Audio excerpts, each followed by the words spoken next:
பாராட்டும் விழாவாக இங்கே நடத்தி கொண்டிருக்கக்கூடிய மரியாதைக்குரிய மகளிர் அணியுடைய தலைவர் அம்மையார் விஜயா தாயன்பன் அவர்களே, இந்த நிகழ்ச்சிக்கு முன்னிலை வகித்துக் கொண்டிருக்கக்கூடிய சென்னை தென்மேற்கு மாவட்ட கழகத்தின் செயலாளர் மயிலை வேலு அவர்களே, தலைவர் கலைஞர் அவர்களுடைய மருத்துவர் மட்டும் இல்ல, மிக இளைய நண்பர் என்று சொல்லக்கூடிய பெருமையையும் பெற்றிருக்கக்கூடிய டாக்டர் எழிலன் நாகநாதன் அவர்களே, அவருக்கும் அவங்க அப்பாவுக்கும் போட்டி. இவர் வர வரைக்கும் அவங்க அப்பா தான் தலைவர் கலைஞர் அவர்களோடு காலை நடைபயிற்சிக்கு செல்லக்கூடிய நண்பராக இருந்தார். அதுக்கப்புறம் அந்த வாழையடி வாழையாக ஒரு நட்பு வருகிறது என்றால் அது எழிலுக்கு தான் வந்திருக்கு. அப்படிப்பட்ட தலைவரின் நண்பர் என்று சொல்லக்கூடிய எழிலன் இங்கே வாழ்த்துறை வழங்கி இருக்கக்கூடிய மகளிர் அணி செயலாளர் ஹெலன் டேவிட்சன் அவர்களே, மகளிர் தொண்டரணி துணை செயலாளர் தமிழரசி ரவிக்குமார் அவர்களே, இந்த அரங்கத்தை எங்களுக்காக ஒவ்வொரு முறையும் தந்து உதவக்கூடிய குணாநிதி அவர்களே, திரு ராமானுஜம் அவர்களே, மகளிர் அணியைச் சேர்ந்த சேலம் சுஜாதா அவர்களே, மாலதி அவர்களே, ரத்னா லோகேஷ் அவர்களே, மலர் அவர்களே, பானு சலீம் அவர்களே, ரேவதி அவர்களே, கவிதா அவர்களே, தீபா அவர்களே, இந்த நிகழ்ச்சிக்கு வந்திருக்கக்கூடிய வெல்லும் தமிழ் பெண்கள் உங்கள் அத்தனை பேருக்கும் என்னுடைய வணக்கத்தை, நன்றியை, வாழ்த்துக்களை தெரிவித்துக் கொள்கிறேன். ஏன் இன்னைக்கு தலைவர் கலைஞர் அவர்களுடைய பிறந்த நாளை நாம் வெல்லும் தமிழ் பெண்களுக்கு தேர்தல் நேரத்திலே எல்லா பகுதிகளிலும், தமிழ்நாடு முழுவதும் இருக்கக்கூடிய எல்லா இடங்களிலும் தன்னுடைய தேர்தல் களப்பணியிலே மிகச் சிறப்பாக பணியாற்றி இருக்கக்கூடிய பெண்களுக்கு நன்றி தெரிவிக்கக்கூடிய வகையிலே மகளிர் அணியின் சார்பிலே கொண்டாடி கொண்டிருக்கிறோம் என்று நீங்கள் கேட்டால், தலைவர் கலைஞர் அவர்கள் நமக்கு நம்முடைய உரிமைகளுக்காக போராட வேண்டும் என்று சொல்லி தந்த ஒரு தலைவர் இருக்கிறார் என்றால் அது தலைவர் கலைஞர் அவர்கள். எப்படி தந்தை பெரியார் அவர்கள் இந்த சமூகம் பெண்களை சுற்றி வடிவமைத்திருந்த அத்தனை அந்த சோஷியல் மானிட்டரிங், சோஷியல் அது சமூகம் நம்மை சுற்றி தகவமைத்திருக்கக்கூடிய நம்மை சுற்றி இருந்த அத்தனை வேலிகளையும் உடைத்து கொண்டு உங்களுடைய உரிமைகளுக்காக, உங்களுடைய இலக்குகளுக்காக நீங்கள் வாழ வேண்டும் என்று சொல்லி தந்தாரோ, அதையே தான் ஆட்சி பொறுப்புக்கு வந்தவுடன் நிறைவேற்றி காட்டிய தலைவர் கலைஞர் அவர்கள். ஒவ்வொரு சிந்தனையும் நம்ம எல்லாரும் நம்மள பாராட்டவே மாட்டாங்க. இன்னைக்கு ஏன் இந்த பாராட்டு விழான்னு கேட்டீங்கன்னா, வேற யாரும் நம்மள பாராட்ட மாட்டாங்க, நம்ம தான் நம்மள பாராட்டிக்கணும். உழைப்பு தொடர்ந்து பெண்களுடைய ஒவ்வொரு தேர்தலிலும் வீடு வீடாக சென்று ஒவ்வொருத்தரையும் சந்தித்து வாக்கு கேட்பது திராவிட முன்னேற்ற கழகத்தில் இருக்கக்கூடிய மகளிர் அணி பெண்கள் தான். ஆனா நம்ம தனியா கூட்டி யாரும் பாராட்டுறதெல்லாம் கிடையாது. அதனால யார் பாராட்டினாலும் இல்லை என்றாலும் நம்முடைய உழைப்பு என்னன்னு நமக்கு தெரியும், நம்மை நாம் பாராட்டிக் கொள்வோம் என்றுதான் தலைவர் கலைஞர் அவர்களுடைய பிறந்த நாளிலே உங்களை பாராட்டக்கூடிய இந்த நிகழ்ச்சி தமிழ்நாடு முழுவதும் மகளிர் அணியின் சார்பிலே நடைபெற வேண்டும் என்று முடிவு செய்தோம். அதை தாண்டி ஒரு குடும்பத்துல பெண்களை பாராட்ட மாட்டாங்க. அவங்களுடைய உழைப்பை, அவங்களுடைய அந்த குடும்பத்திற்கு அவர்கள் செய்யக்கூடிய பெரிய வேலைகளை, அந்த குடும்பத்திற்கு அவங்க ஈட்டி தரக்கூடிய பல்வேறு விஷயங்களை யாருமே ஒரு பொருட்டாக பேசுவதே கிடையாது. அது ஒரு பெண்ணுடைய கடமை என்றுதான் இந்த சமூகம் வழி வழியாவே நம்புது. அந்த பெண்ணோட உரிமையை பற்றி பேசுவதற்கு யாரும் தயாராக இல்லை. அதை பேசிய தலைவர் தந்தை பெரியார் அவர்கள். அதற்கு பிறகு தான் ஆட்சி பொறுப்பிற்கு வந்த பிறகு ஒரு குடும்பத்துக்கு நீங்க எத்தனையோ விஷயங்களை செய்தீங்க. ஆனா அந்த குடும்பம் அந்த சொத்துல, குடும்பத்துல இருக்கக்கூடிய சொத்துல கூட உங்களுக்கு ஒரு பங்கு இல்லை என்று விரட்டி அடிக்கக்கூடிய நிலை இருக்கிறது. இனிமேல உங்களுடைய உரிமை என்பது அந்த குடும்பத்தில் இருக்கக்கூடிய சொத்திலும் உங்களுக்கு உரிமை இருக்கு. அதை போராடி பெற வேண்டும். நீங்கள் அதற்கு ஒரு சட்ட பாதுகாப்பை நான் உருவாக்கி தருவேன் என்று உருவாக்கி தந்த தலைவர் தான் தலைவர் கலைஞர். இங்க பேசும்பொழுது தலைவருடைய எத்தனையோ திட்டங்கள் தொலைநோக்கு பார்வையோடு இருக்கக்கூடிய திட்டங்கள் என்று எல்லோரும் குறிப்பிட்டு சொன்னார்கள். ஹெலன் அவர்கள் பேசும்பொழுது கூட தலைவர் கலைஞர் அவர்கள் இல்லை என்றால் நாமெல்லாம் இந்த மேடையில இல்லை அப்படின்னு சொன்னாங்க. உண்மை என்னவென்றால் தலைவர் கலைஞர் அவர்கள் ஒவ்வொரு சின்ன சின்ன கிராமத்திலையும் ஒவ்வொரு பகுதியிலையும் பள்ளிக்கூடங்களை இந்த அளவுக்கு உருவாக்கவில்லை என்றால் பெண்களை படிக்க அனுப்பியிருக்க மாட்டாங்க. படிக்கணும் பெண்கள் அப்படின்றதுக்காகத்தான் திருமண உதவி திட்டத்தை கொண்டு வந்தார்கள். பெண்களுக்கு சமைச்சிட்டு வெளியில சீக்கிரம் வரணுங்கிறதுக்காக தான் அந்த பெண்களுக்கு கேஸ் ஸ்டவ் கொடுத்தாங்க. இப்படி ஒவ்வொரு திட்டமும் தொலைநோக்கு கொண்டதாக பெண்கள் படிக்க வேண்டும் என்று சிந்திக்கக்கூடிய, பெண்கள் சுயமாக சிந்திக்கக்கூடியவர்களாக இருக்க வேண்டும் என்பதற்காக, அவங்க படிச்சுட்டு வரும்போது வேலை வாய்ப்பு கிடைக்க வேண்டும் என்பதற்காக அரசு பணிகளிலே இடஒதுக்கீட்டை உருவாக்கி தந்த தலைவர் கலைஞர் அவர்கள். இன்னைக்கு நம்முடைய முதலமைச்சராக இருந்த அண்ணன் தளபதி அவர்களுடைய ஆட்சியிலே அதை அதிகப்படுத்தி தந்தார்கள். இது அத்தனையும் பெண்கள் தங்களுடைய உரிமைகளுக்காக போராட வேண்டும் என்று அந்த உரிமைகளை பாதுகாக்கக்கூடிய ஒரு ஆட்சியாக நாம் தொடர்ந்து தலைவர் கலைஞர் அவர், பேரறிஞர் அண்ணாவின் காலமாக இருக்கட்டும், தலைவர் கலைஞர் அவர்களுடைய காலமாக இருக்கட்டும், கடந்த 5 ஆண்டுகளாக நம்முடைய அண்ணன் தளபதி அவர்களுடைய ஆட்சியிலே எடுத்துக்கொண்டாலும் அது பெண்களுக்கான ஆட்சியாக, பெண்களுடைய வாழ்க்கையை மேம்படுத்த ஒரு மாற்றத்தை இந்த சமூகத்திலே கொண்டு வருவதற்கான ஒரு ஆட்சியாகத்தான் அந்த ஆட்சியை நாம் பெருமையோடு தலை நிமிர்ந்து நடத்தி இருக்கிறோம் என்று எத்தனை தோல்விகள் வந்தாலும் அந்த நேரத்துல கூட எங்களுடைய ஆட்சி இந்த சமூகத்திற்கான ஆட்சி. அடிமட்டத்திலே இருக்கக்கூடிய நம்ம வீட்டு பிள்ளைகள் படிக்க வேண்டும், அவர்களுக்கு வேலை வாய்ப்புகளை கொண்டு வந்து சேர்க்க வேண்டும் என்று பாடுபட்ட ஆட்சி என்பதை தலை நிமிர்ந்து நாம் எப்பொழுதும் சொல்ல முடியும். இந்த சமூகத்துல தலைவர் கலைஞருடைய வாழ்க்கையை எடுத்துக்கிட்டீங்கனாலே அவர் கொண்டு வந்த திட்டங்கள் அப்படின்னா நம்ம எண்ணிட்டே போக முடியும். எண்ணிட்டே போனா நாளைக்கும் என்னெல்லாம் நாளானைக்கும் என்னெல்லாம் அந்த அளவுக்கான திட்டங்களை அவர் செய்து தந்திருக்கிறார்.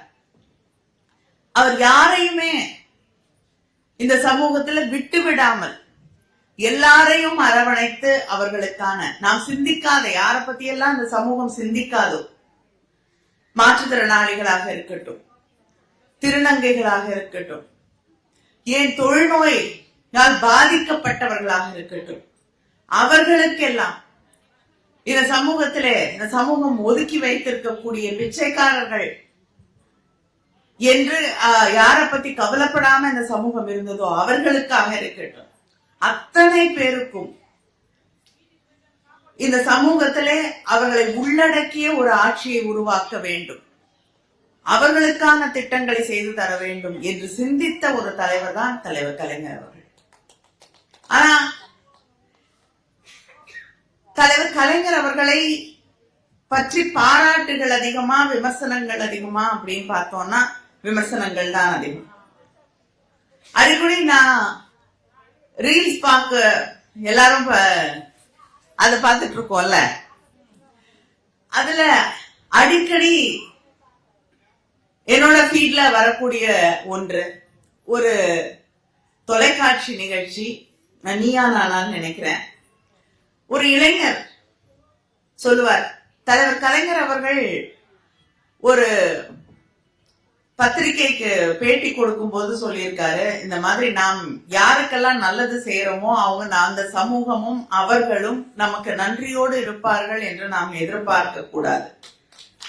அதை எதிர்பார்க்காம நாம நம்முடைய கடமையை அவர்களை மேம்படுத்துவதற்கான கடமையை நாம் செய்ய வேண்டும் என்று அந்த பேட்டியில சொல்லியிருந்தாருன்னு அந்த இளைஞர் சொல்லிட்டு, அதுக்கு நானே ஒரு உதாரணம் அப்படின்னு அவர் சொல்லுவார்.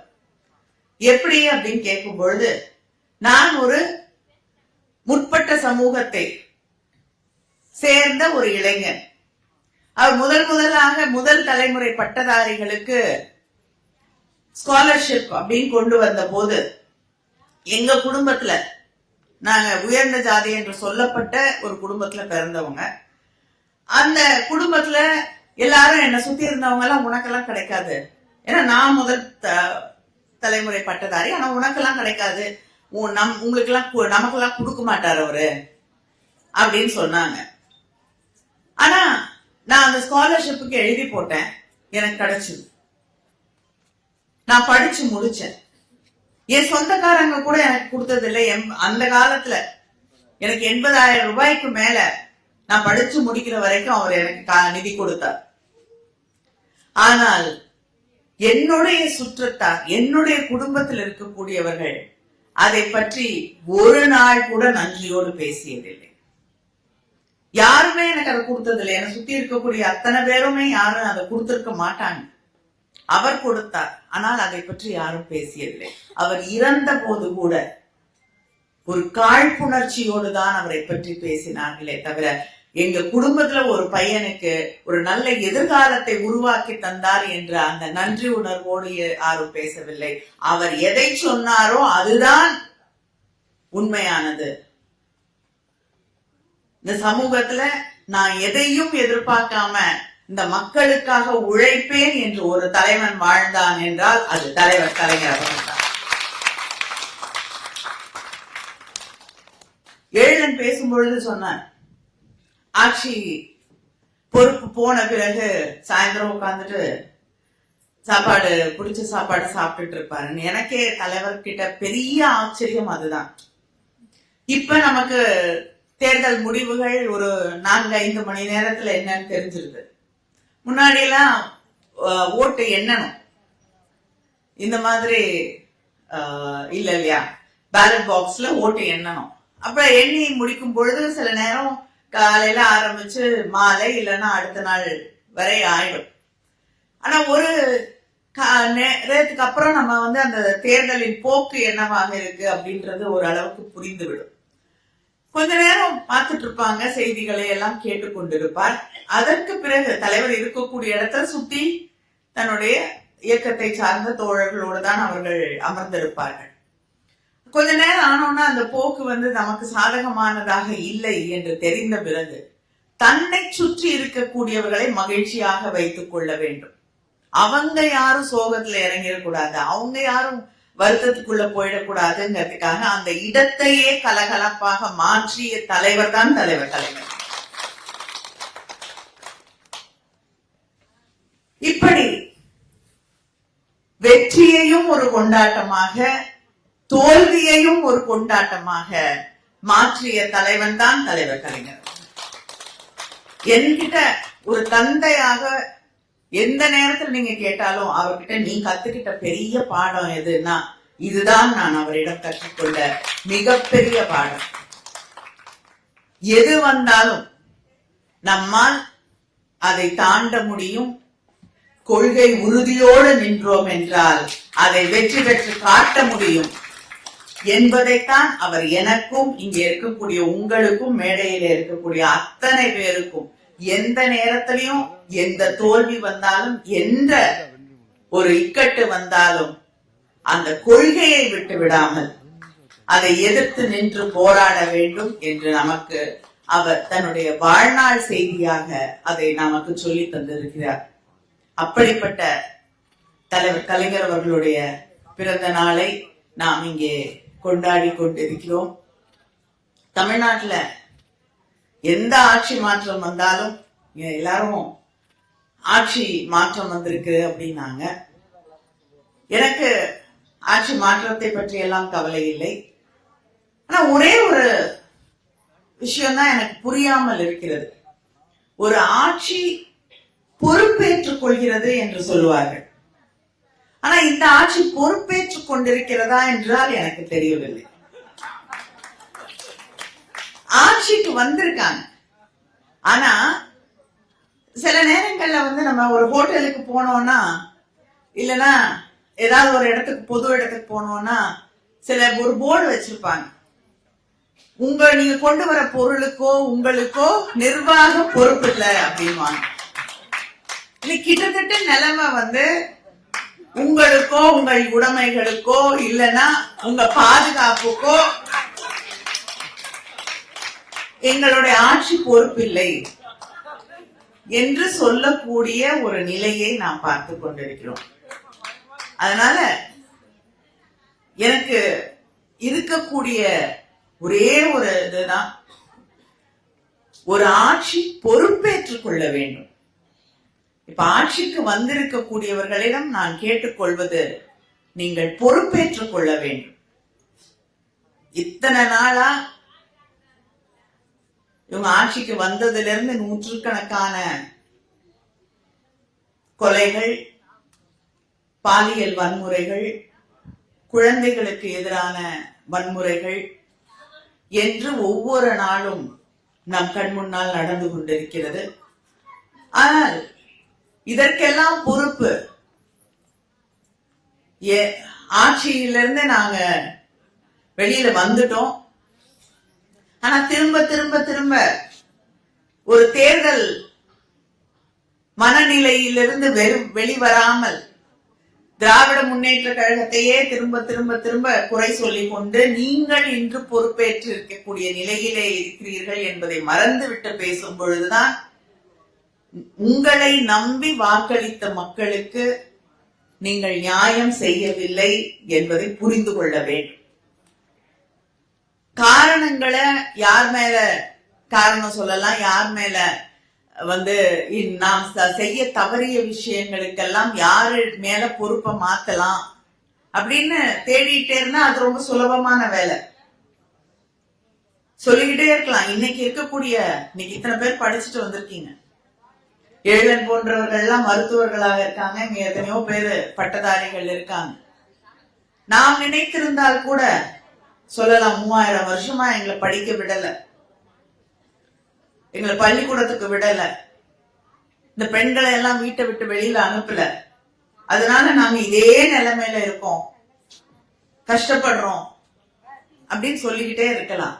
ஆனால் திராவிட இயக்கம் அதையெல்லாம் உடைத்து அந்த 3000 ஆண்டுகளாக நம் மீது திரிக்கப்பட்ட அத்தனை விலங்குகளையும் உடைத்தெறிந்து மாற்றத்தை கொண்டு வந்தது. இப்ப பேசும்பொழுது சொன்னார்ல ரெட்டவல இலக்க வளர்ச்சின்னு, அது அந்த விலங்குகளை உடைத்ததால் தான் வந்தது. யார் மேல பழி போடலான்னு தேடிக்கிட்டே இருந்தோம்னா எந்த மாற்றமும் வராது. அந்த யார் மேல பழி போடலான்னு தேடாமல் ஆட்சி செய்த தலைவன் தான் கலைஞர் அவர்கள். அதனால் அவர் வழியிலே ஆட்சி செய்த நம்முடைய முதலமைச்சர் அண்ணன் தளபதி அவர்கள் இன்னைக்கு ஆட்சி பொறுப்பிலே இருந்தாலும் ஆட்சி பொறுப்பிலே இல்லை என்றாலும் தமிழ்நாட்டை தலைவர் கலைஞர் அவர்களின் வழியிலே தொடர்ந்து நடத்துவார். அதற்கான தமிழ்நாடு ஆட்சியில இருந்தாலும் இல்லைன்னாலும் தன் வாழ்நாள் முழுவதும் இல்லை, வாழ்நாள் தாண்டி இன்று வரை தமிழகத்தின் அரசியல் போக்கை தீர்மானித்துக் கொண்டிருக்கக்கூடிய தலைவர் கலைஞர் அவர்கள் தான். தமிழ்நாட்டின் கொள்கைகளை, அது மொழியாக இருக்கட்டும், மாநில சுயாட்சியாக இருக்கட்டும், இல்லை என்றால் கல்விக்கான அந்த அடிப்படை கொள்கையாக இருக்கட்டும், அத்தனையையும் தன் வாழ்நாளில் தீர்மானித்து இதுதான் நீங்க போக வேண்டிய பாதை, இதிலிருந்து கொஞ்சம் விலகினாலும் தமிழ்நாட்டு மக்கள் உங்களை தூக்கி எறிந்து விடுவார்கள் என்ற அந்த நிலையை உருவாக்கி தந்திருக்கக்கூடிய தலைவர் தான் தலைவர் கலைஞர் அவர்கள். அதனால் அவருடைய வழியிலே தொடர்ந்து பணியாற்றுவோம், மீண்டும் தமிழ்நாட்டை வென்றெடுப்போம். நன்றி.